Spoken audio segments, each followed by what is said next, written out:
Morrissey's on next. I've been dreaming of a time when the English are sick to death of Labour and Tories.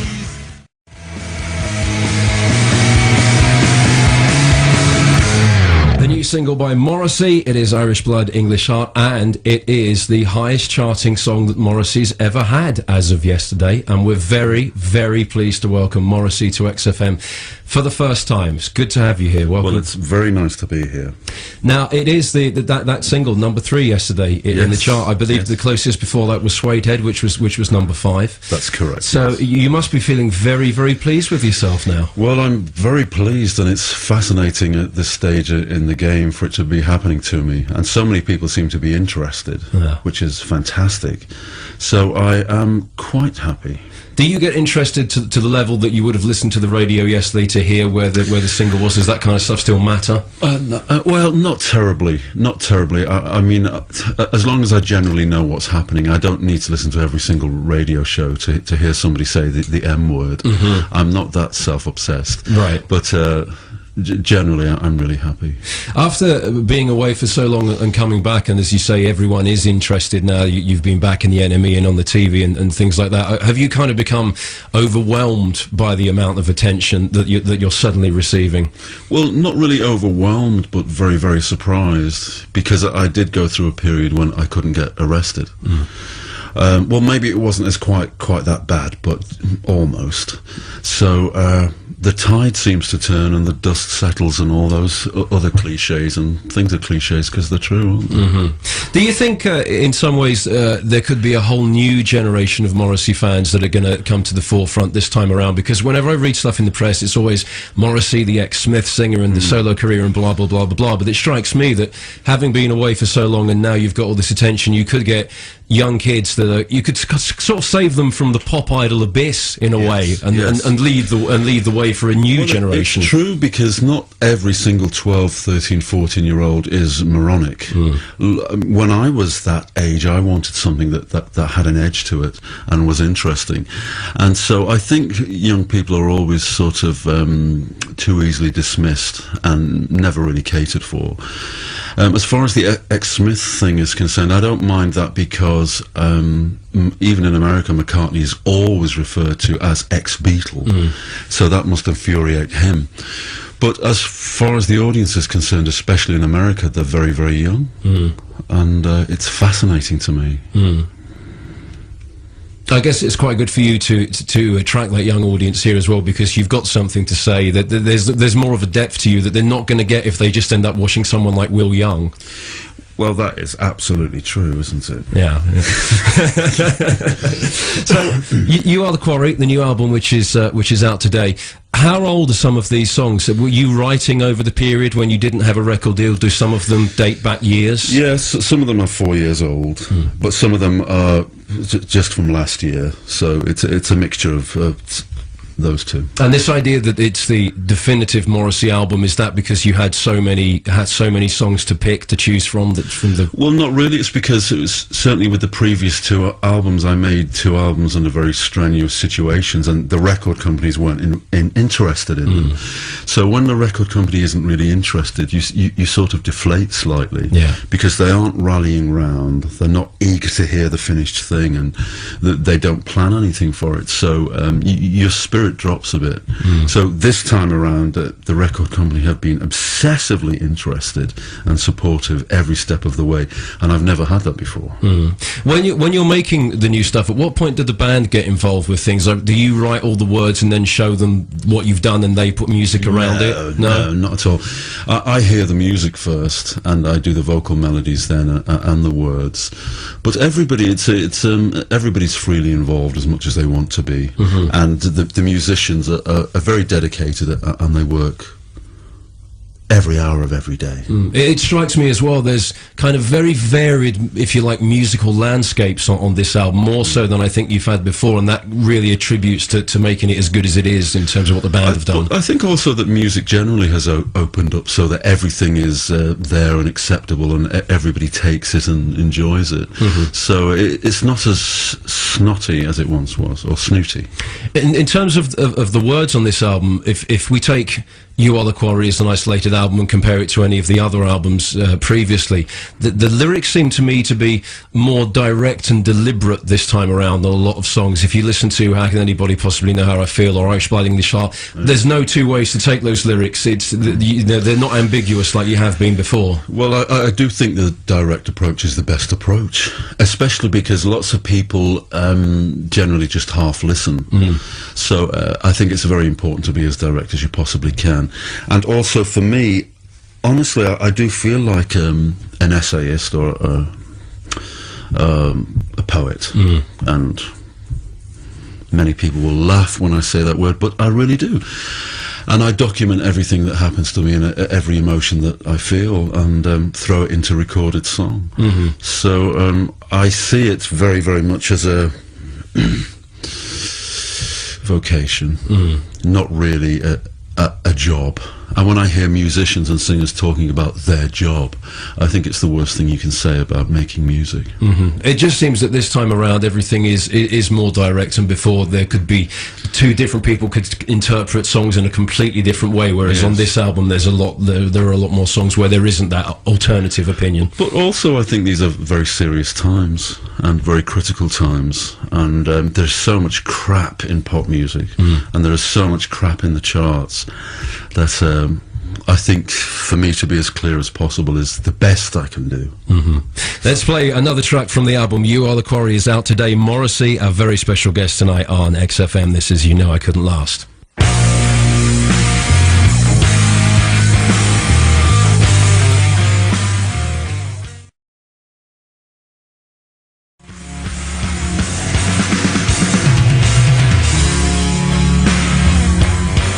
Brand new music from Morrissey tonight. Music Response. Ian Camfield here, and Morrissey, our very special guest this evening on XFM.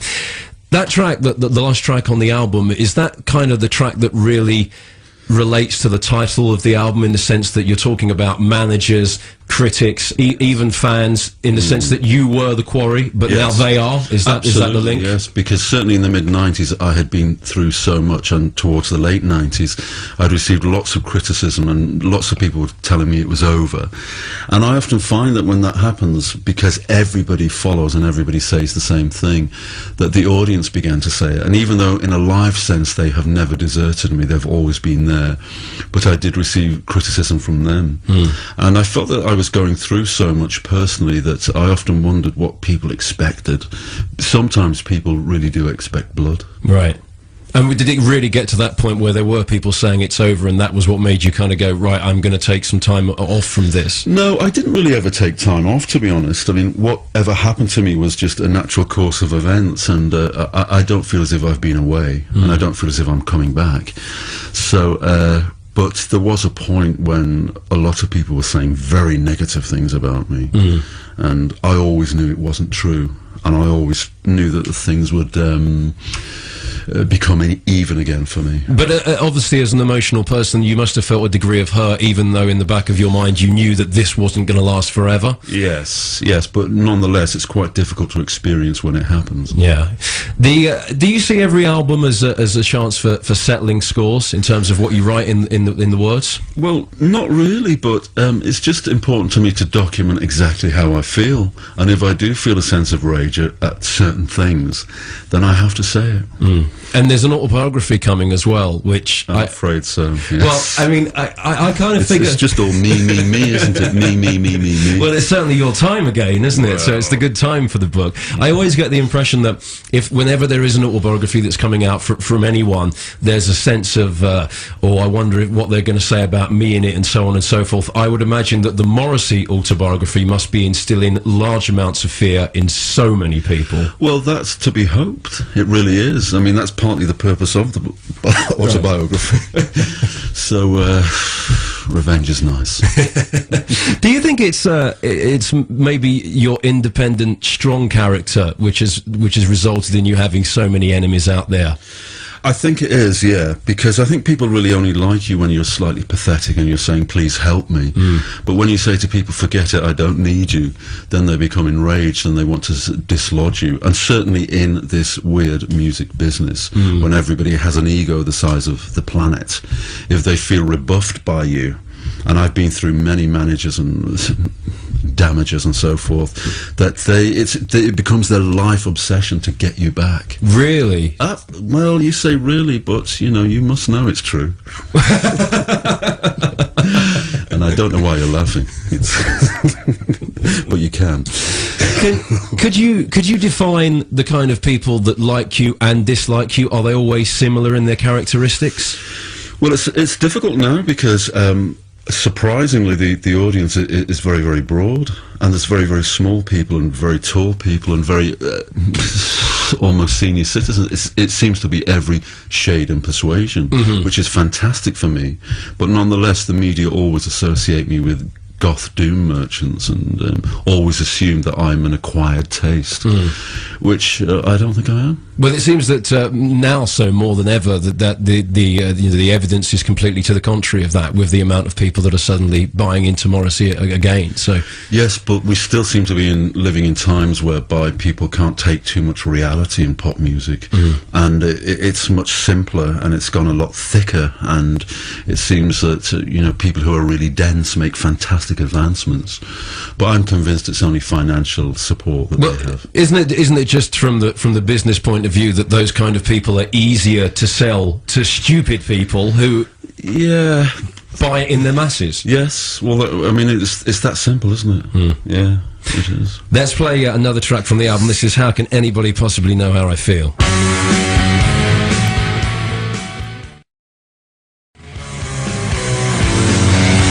Brand new Morrissey tonight. You Are the Quarry. The album is out this week. Morrissey is here, special guest on Music Response tonight. When you moved off to LA at the end of the 90s, was it a kind of feeling that in England, as we've spoken about, people were saying it's over? There's a big kind of British sense in which you get, knocked up and knocked back down again, and also I think that the British, it's a very British thing to kind of praise people for a certain set of qualities and then a few years later criticise them for those same qualities. Was LA a kind of sanctuary for you because that's not in the Americans' nature to do that? Well, it's not, but I mean the most annoying thing about the British criticism is that everybody says exactly the same thing, and when one music paper attacks you, the rest of them do, and then everybody says the same thing, and then when somebody says, oh, you're back and you're on form and we love you, then everybody says we're back on form and we love you. But so it was partly all of that, but also I wanted to turn 40 somewhere else, right? And there seemed to be less reasons for me to stay in England, however much I absolutely love it. What was your take on the kind of music scene in the States at the time? Because you're obviously very disillusioned with the mechanics of how things work on this side of the pond. Is it better over there? Well, it's never been better. Absolutely never, and it is all about money and nothing else. And it's heavy rap and disco and dance and so forth, and there doesn't seem to be anybody with any degree of personality or any views, which I find fascinating. Well, it must be a really good place for you to go and people watch, because you must be one of the biggest people watchers, and if you go to LA... Well, it's no good, because in LA you can't really walk around. Whereas here, you walk around and you're in the midst of people and the cut and thrust of everything, and it's fascinating. Much more interesting here, I think. But can't you just go and sit in a branch of Starbucks and watch what comes in and goes out and make observations? Yes, you can, but not much comes in and goes out, because everybody drives around and so forth, and the people are less interesting, to be honest. Yeah. And it's harder to observe people through the windscreen, I guess. It is. It is, especially with my eyesight. Do you get out to many shows over there? Because every so often we see in the Enemy, Morrissey was spotted at the back of the Franz Ferdinand gig. You seem to pick up on these small British acts that must be very small on that side of the pond. Well, I've always had a really keen ear and nose, and it was interesting to see the Strokes before they were signed, and they were absolutely fantastic. And Yes, I see most things, because everything passes through Los Angeles, and they only just play very small gigs, but they're very interesting. What about the bread and the cheese? I have to bring this up because they don't do it very well, do they? Well, food in America is terrible. Everything is terrible. So when I come back here, just to go to Marks and Spencer's and the Stainsbury's and all those... and I did say Stainsbury's. The food is fantastic. Yeah, it just struck me as a British vegetarian. It must be very difficult, because you're going to want your bread and you're going to want your cheese. And exactly, but I mean, everything. So many things in Marks and Spencer's are for vegetarian. Can we mention Marks? Yeah, we can mention Marks. Everything is for vegetarians, and in Tesco's and all the main. Whereas in America they don't do that. Really, they don't have the little vegetarian V, which is disgraceful. But they don't acknowledge vegetarians at all in major supermarkets. So I find the food really difficult in America. When you come back here, and particularly now you're back on this trip, and everything does seem to be falling into place for you again, do you sort of wander around and think, oh, maybe I'd move back here now? Are you happier being back here on visiting? Well, I think I feel snatches of that every time I come back, but I'm not so egotistical that I think, well, I'm in the charts now, I'll come back because somebody must like me somewhere. I don't really measure the worth or value I have as a human being by the top 40. But it's a minor consideration. We're going to play another track from the album now. I believe this will be the second single. First of the Gang to Die is going to be the next single from the album. That's absolutely true. I don't know how you know that, but it's true. Well, because I did the research. Well, that's how you know it. First of the Gang to Die. This is from You Are the Quarry, new Morrissey, which is out today.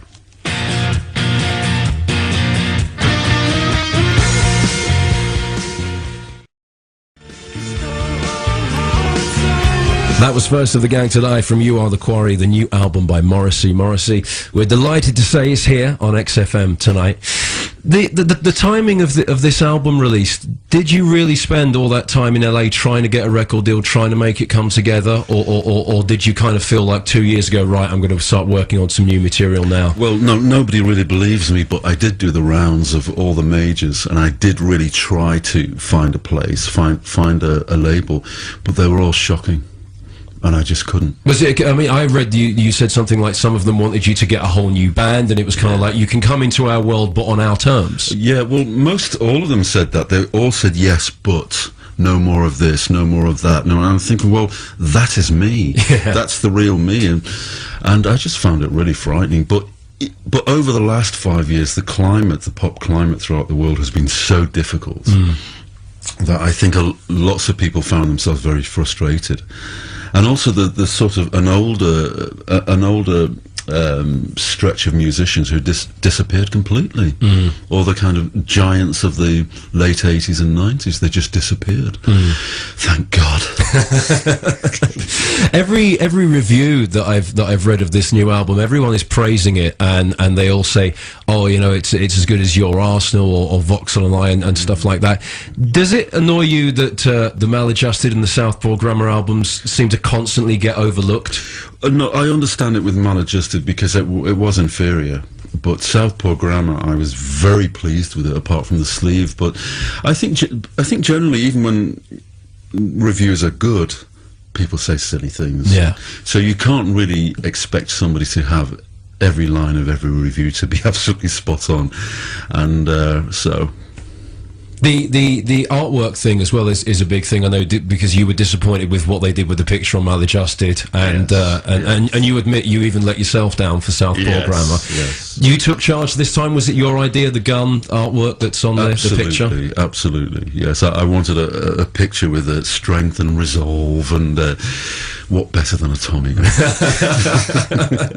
You also seem this time around a lot more comfortable with doing interviews and being kind of part of the media game, that you know, doing Jonathan Ross coming in and talking to me and stuff like that.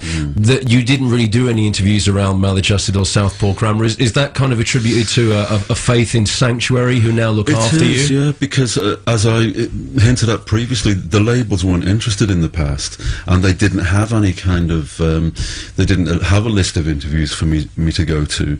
So, but this time around, that the label are so interested in the album and believed that everybody should hear it, and the hour is now, and I'm swept along by that. So when they put down the long list of things that they'd like you to do, you go begrudgingly, okay, I'll do this, do you? Or yes. No, I don't really say begrudgingly. I do it with 50% fear, but most of the things get thrown in the bin. Talking of the fear, I want to ask you about the NME, the going back and doing that. First of all, why did you decide that you would break the silence and go and do an interview with them after so long? Because they're completely different people now, and it's a completely different magazine, and life has jumped on. And they were very nice in their approach to me, and I thought, well, it's about time. And I also felt that this album is so fantastic and absolutely the best of me that why hold back? And when you did the interview, were you very nervous about talking to them again? I was anxious because part of me, the lack of trust from previous years, and they did try to wipe me off the face of the planet. And I mean, if they'd heard that I had jumped off a cliff, they would have been thrilled. But it's a different time now. It really is. And doing Jonathan Ross, the first ever TV chat show, or doing the NME, which was more daunting for you? Definitely, as you can guess. Say it. Jonathan Ross? Yes. But you look great on there.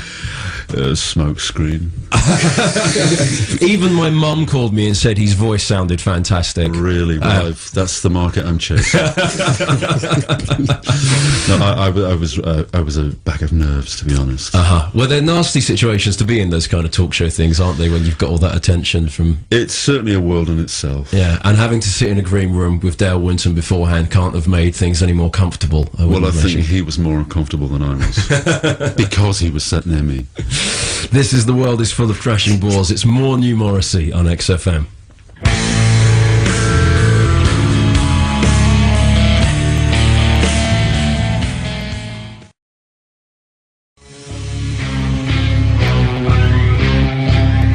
Brand new Morrissey from the album You Are the Quarry. He's our special guest tonight on Music Response on XFM.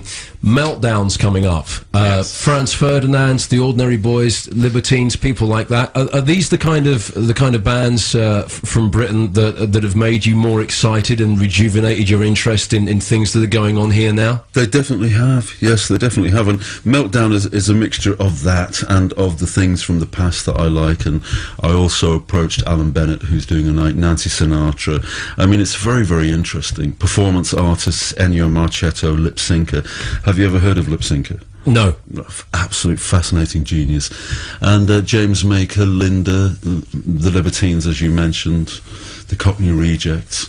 Love the fact the Cockney Rejects are there. Fantastic, very, very underrated. They made some fantastic singles, I think. And Damien Dempsey, who is a fantastic singer from Dublin. Do you know of him? Yeah, he played the Borderline a few weeks ago, a month ago or so. Yes, absolutely fantastic. So it's a very, very strong bill, and it's going to be great. And not to forget the New York Dolls. Absolutely. Now, can we reveal who is actually in the New York Dolls? Because we've heard stories about Izzy Stradling, ex of Guns N' Roses, is taking the place of Johnny Thunders and so on and so forth. What's going on? It was very, very difficult to find somebody to take the place of Johnny Thunders. And initially, Chrissie Hynde was going to do it, but then she felt that she really couldn't do it. So ultimately, I don't know who they've decided upon. Right. But there are 3 surviving members. 3 older members have passed away, but there are 3 surviving members. And David Johansen, the singer, supported me in New York last week, and he's absolutely in fighting fit. That's really good. And also the popularity has led there to being 2 New York Doll shows as part of Meltdown, right? And now they're talking about a 3rd because the tickets went so quickly. Well, if you want all the details on the Meltdown Festival, xfm.co.uk. We've been speaking about it for weeks, but you can get the full rundown and all the dates and stuff like that's there. The Nancy Sinatra connection, is it true that she randomly one day called you and said, I want to meet, and that sort of started the friendship? Absolutely, yes. She was in a hotel in London, and she just tried to reach me and ask me to come to the hotel. And do you know why? Was it what? Well, excuse me, I don't really know why, but she had every single CD, and she knew everything. Right. And she's a fantastic person, has become a great friend, and she's releasing a single on the Attack label in July, which is a track from You Are the Quarry, her version of, obviously.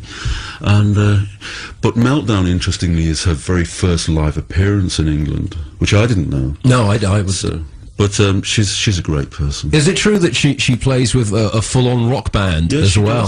The drummer of which is Clem Burke, whom you know from Blondie. Very good. So she and her tickets for Meltdown have gone fantastically well. So we're all really encouraged.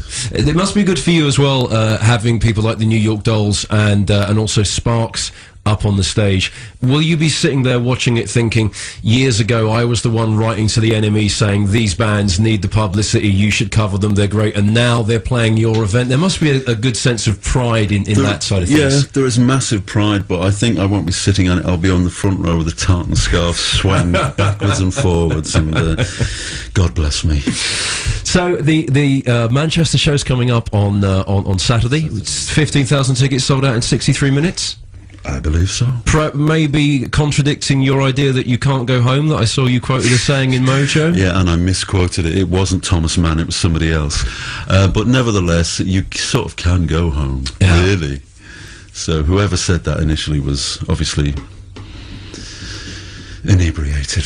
Well, everything looks very bright, and you seem very happy. What's the future for Morrissey? Obviously, you're doing the festivals and so on and so forth. But once you've done what we know you've got on the schedule, what do you think the future I'm sure holds? Everything will collapse and go back to how it was, a state of absolute abject misery.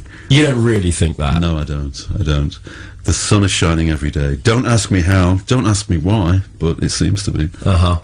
And just to conclude, the closing lyric on You Are the Quarry, the royalties bring you luxury, the squalor of the mind, is that, and then the track fades, right? Is that kind of an indication of the fact that you are very happy now, but there's no kind of inner peace, and so therefore there's more Morrissey to come? Because I guess if you're completely happy, then you'll stop making albums.